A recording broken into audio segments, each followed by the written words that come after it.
नमस्कार, मी संकेत आणि आपण पाहत आहात मुंबई आउटलुक। प्रधानमंत्री नरेंद्र मोदी विदेशात जमा असलेला काळा पैसा परत आणण्याची घोषणा करून 2014 साली सत्तेत आले। निवडणूक प्रचारादरम्यान मोदींनी हा काळा पैसा परत आणून प्रत्येकाच्या खात्यात 15 लाख रुपये जमा करण्याची घोषणा केली होती। पण सत्तेत आल्यानंतर ना काळा पैसा परत आणला गेला ना कोणाच्या खात्यात 15 लाख रुपये आले। उलट स्विस बँकांमध्ये भारतीयांचा पैसा आता तिप्पट झालाय। वर्ष 2024 मध्ये स्विस बँकेतील भारतीयांचा पैसा तिप्पट वाढून 3.5 अब्ज स्विस फ्रँक म्हणजे 37,600 कोटी रुपये झाला आहे। स्वित्झर्लंडच्या केंद्रीय बँकेने गुरुवारी जारी केलेल्या वार्षिक आकडेवारीतून ही माहिती समोर आली आहे। स्थानीय शाखा आणि अन्य वित्तीय संस्थांमध्ये ठेवण्यात आलेल्या पैशात मोठी वाढ झाल्यामुळे हा आकडा वाढला असल्याचे केंद्रीय बँकेने म्हटले आहे। स्विस नॅशनल बँकेने जारी केलेल्या आकडेवारीनुसार 2024 मध्ये स्विस बँकात भारतीय ग्राहक खात्यातील पैसा मात्र केवळ 11% वाढून 346 दशलक्ष स्विस फ्रँक म्हणजे सुमारे 3,675 कोटी रुपये झाली। आदल्या वर्षी म्हणजेच 2023 मध्ये स्विस बँकातील भारतीयांचा पैसा 70% पर्यंत घसरला होता।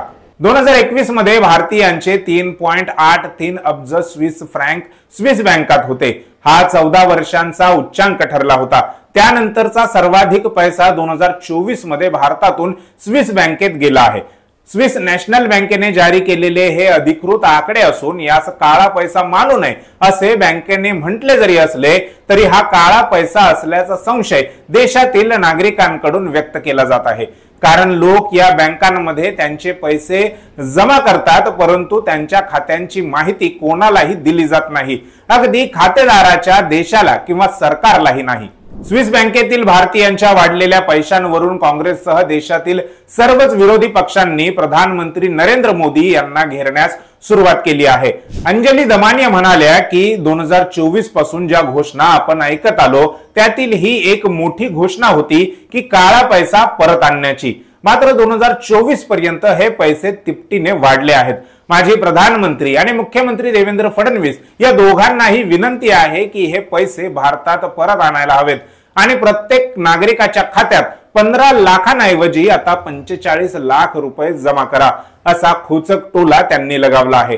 काँग्रेस नेत्या सुप्रिया श्रीनेत यांनी देखील सरकारवर हल्लाबोल करताना लिहिले की मोदीजी म्हणायचे की ते स्विस बँकांतून काळा पैसा आणतील आणि सर्वांना 15 लाख रुपये देतील। आता 2024 मध्ये स्विस बँकांमध्ये ठेवलेल्या भारतीयांचे पैसे 3 पटीने वाढले आहेत।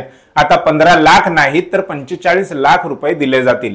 डॉक्टर लक्ष्मण यादव यांनी प्रधानमंत्री मोदींवर टीका करताना लिहिले की सिंदूरलाल यांनी 2024 मध्ये 15 लाख परत केले नाहीत जेणेकरून ते 10 वर्षात स्विस बँकांमधील काळा पैसा तिप्पट करू शकतील। 2024 मध्ये स्विस बँकांमध्ये ठेवलेल्या भारतीयांचे पैसे 3 पटीने वाढल्याची बातमी आहे। आता 2029 मध्ये प्रत्येक गरीब व्यक्तीला 45 लाख रुपये मोफत मिळतील। मला सांगा तुम्हाला ते हवेत की नाही? पत्रकार रणविजय सिंग यांनी ट्विटरवर प्रधानमंत्री मोदींच्या काळ्या पैशावरचा जुना व्हिडिओ शेअर करताना व्यंगात्मक स्वरात लिहिले की एक चांगली बातमी आहे। स्विस बँकांमध्ये जमा असलेले तुमचे 15 लाख रुपये गोळीच्या वेगाने वाढत आहेत। 2024 मध्ये स्विस बँकांमध्ये जमा असलेले भारतीयांचे पैसे 3 पटीने वाढल्याचे वृत्त आहे। नरेंद्र मोदी म्हणाले होते की काळा पैसा परत आणतील आणि सर्वांना 15 लाख देतील। आता 11 वर्षे उलटली आहेत।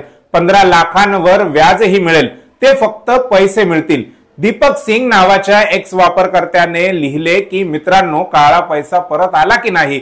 आता तो तिप्पट झाला आहे, त्यामुळे आमचे 15 लाखही आता 45 लाख झाले आहेत। अशा पद्धतीने लोक आता प्रधानमंत्री मोदींच्या जुन्या वक्तव्यांना घेऊन त्यांच्यावर व्यंगात्मक टीका करत आहेत।